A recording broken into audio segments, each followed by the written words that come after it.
अस्सलाम वालेकुम वीवर्स, कैसे हैं आप? उम्मीद है आप खैरियत से होंगे, ठीक होंगे। Welcome to my YouTube channel random facts 3005। Viewers, आज का जो हमारा टॉपिक है वो है structure of citral. Last time हमने इंट्रोडक्शन उसका पढ़ा था, हिस्ट्री पढ़ी थी, उसके बाद उसकी क्लासेस, उसके एप्लीकेशन वगैरह ये चीज़ें हमने की थी, एब्स्ट्रैक्शन मेथड किए थे। आज का जो हमारा टॉपिक है वो है स्ट्रक्चर ऑफ सिट्रल।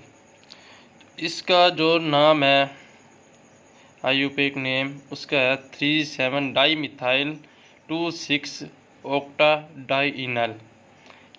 ये जो इनल शो कर रहा है, इसका मतलब है इसमें अल्डिहाइड ग्रुप्स हैं। ठीक है, ये उसका फार्मूला बताया हुआ है, मॉलिक्यूलर फार्मूला। अगर इसके मोलर मास की बात करें तो 152.24 ग्राम पर मोल होता है। ठीक है, और इसमें जो आपको मैंने कल बताया था, एक ट्रांस स्ट्रक्चर होता है और एक जो है सिस। तो इसकी ट्रांस कॉन्फ़िगरेशन होती है और सिस कॉन्फ़िगरेशन होती है। जो ई आइसोमर होते हैं वो ट्रांस कॉन्फ़िगरेशन रखते हैं, और जो जी आइसोमर होते हैं वो उसमें सिस कॉन्फ़िगरेशन होती है। हम इसका मॉलिक्यूलर जो फार्मूला है वो कैसे आइडेंटिफाई करेंगे, कैसे हमें पता चलेगा इसके स्ट्रक्चर में इतने कार्बन है, इतने हाइड्रोजन है, इतने ऑक्सीजन है। तो इसके लिए हम जो एनालिटिकल एक टेक्निक यूज़ होती है, जिसे हम क्वालिटेटिव या क्वांटिटेटिव जो एनालिसिस जब हम करते हैं और फिर उसका हम मॉलिक्यूलर वेट फाइंड आउट करते हैं, तो उससे हमें जो पता चलता है कि जो मॉलिक्यूलर फार्मूला जो सिट्रल का है वो C10H16O है। ठीक है, अब इसका स्ट्रक्चर जो होता है वो कुछ इस तरह होता है। ठीक है, ये इसका जो है वो सिट्रल का स्ट्रक्चर है। अब इसमें देखिए क्या क्या चीज़ें हैं। यहाँ पे भी डबल बॉन्ड होता है, इसमें अनसैचुरेशन है, ये डबल बॉन्ड शो कर रहा है। ठीक हो गया, इसमें ऑक्सीजन एटम है, इसमें अल्डिहाइड ग्रुप है। ठीक हो गया, तो हमें कैसे पता चलेगा कि इसमें डबल बॉन्ड है, कार्बन है, हाइड्रोजन है, ऑक्सीजन है और ये चीज़ें हैं, अल्डिहाइड ग्रुप है या नहीं है? तो सबसे पहले हम इसकी अनसैचुरेशन को आइडेंटिफाई करते हैं। इसकी अनसैचुरेशन को आइडेंटिफाई करने के लिए हम जो सिट्रल है उसका रिएक्शन कराते हैं ब्रोमीन के साथ या फिर हाइड्रोजन के साथ। ठीक है, तो जब हम इसके रिएक्शन कराते हैं तो उसमें एडिशन होती है, ब्रोमीन की एडिशन होती है या हाइड्रोजन की एडिशन होती है, हाइड्रोजिनेशन होती है या ब्रोमिनेशन होती है।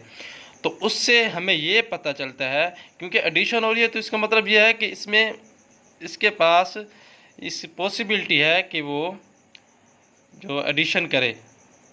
ठीक है, तो मतलब जो एडिशन रिएक्शन शो करते हैं वो अनसैचुरेटेड जो होते हैं ना कंपाउंड, वो शो करते हैं, सैचुरेटेड नहीं करते। ठीक है, तो एडिशन रिएक्शन से हमें ये पता चल जाता है कि इस जो सिट्रल में अनसैचुरेशन प्रेजेंट है।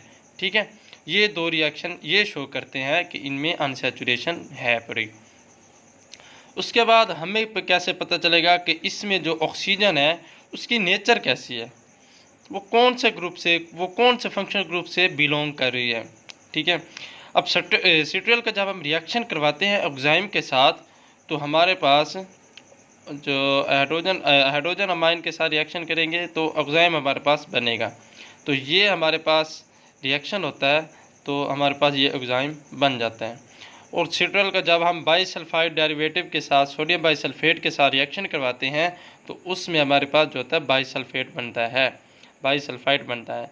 तो ये जो रिएक्शन है ये शो करते हैं कि जो इसमें ऑक्सीजन है वो जो है ये क्या कहते हैं, अल्डिहाइड वाली है। ठीक है, उसमें इन दो रिएक्शन से हमें ऑक्सीजन की जो है नेचर का पता चल जाता है। ठीक है, उसके बाद हमें ये कैसे पता चलेगा कि इसमें अल्डिहाइड ग्रुप प्रेजेंट है या नहीं है? तो जो सिट्रल का है जो मिल्ड रिएक्शन होता है वो Ag2O के साथ, वो तो उसमें हमारे पास जो प्रोडक्ट बनता है वो जिरेनिक एसिड बनता है। ठीक है, जिरेनिक एसिड जो होता बनता है, तो ये जो रिएक्शन है शो कर रहा होता है कि ये जो है सिट्रल है इसमें अल्डिहाइड ग्रुप प्रेजेंट है। ठीक है, ये था हमारा जो स्ट्रक्चर है उसके बाद हम करते हैं कि इसको सिंथेसाइज कैसे करते हैं, सिट्रल के सिंथेसिस कैसे करते हैं। तो हमारे पास जो स्टार्टिंग मटेरियल है 1,3-डाइब्रोमो 3-मिथाइल ब्यूटेन है। इसका जब आप इसके साथ रिएक्शन करवाते हैं तो ये जो साइनाइड ग्रुप है, ठीक है, इसके पास जो कार्बन है ये न्यूक्लियोफाइल एक्ट कर रही है और सोडियम जो है वो इलेक्ट्रोफाइल एक्ट कर रहा है। तो ये जो न्यूक्लियोफाइल है, ये जो कार्बन है, इस कार्बन पे अटैक करेगी तो जो ब्रोमीन है वो बहुत ही अच्छा लीविंग ग्रुप है, वो यहाँ से लीव कर जाएगा। तो यहाँ से -NaBr और HBr जो है वो रिमूव हो जाएगा, यहाँ से ये भी रिमूव हो जाता है, ठीक है, सोडियम। तो हमारे पास कुछ इस तरह का स्ट्रक्चर आएगा, ठीक है।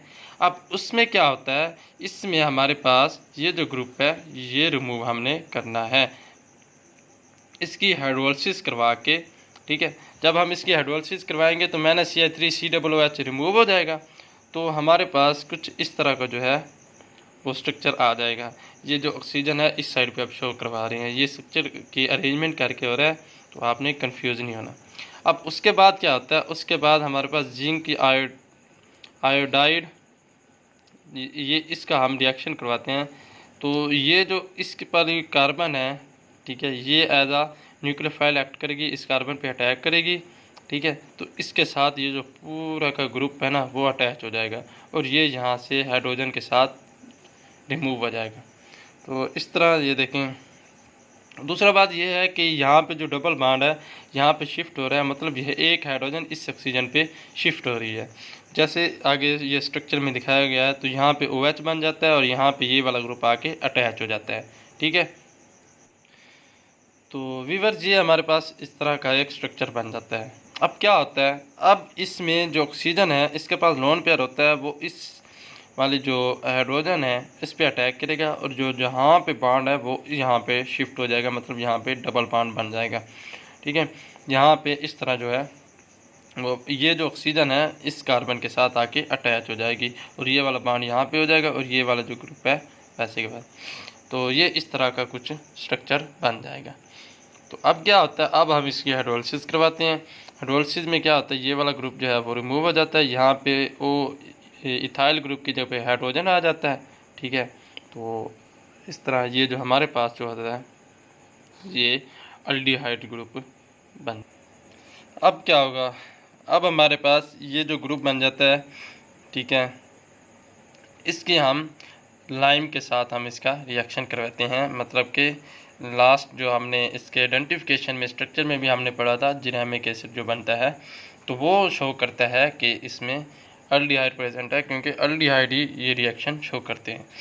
तो इसमें इस तरह ये कैल्शियम साल्ट ऑफ जिरहमिक एसिड बनेगा। फिर हम उसकी डिस्टिलेशन करेंगे तो हमारे पास जो कंपाउंड बनेगा, जो हमारे पास प्रोडक्ट बनेगा, टारगेट मटेरियल बनेगा, वो हमारे पास सिट्रल होता है। तो इसके दो मतलब के स्ट्रक्चर होते हैं, एक साइड पे ऊपर इस साइड पे होता है और एक इस तरह होता है, यहाँ पे भी CHO अटैच होता है।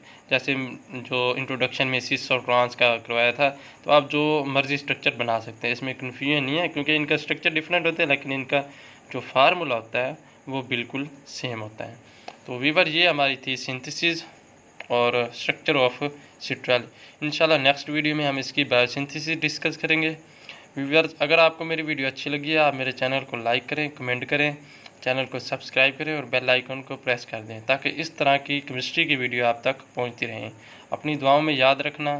जज़ाकल्लाह, अल्लाह हाफिज़।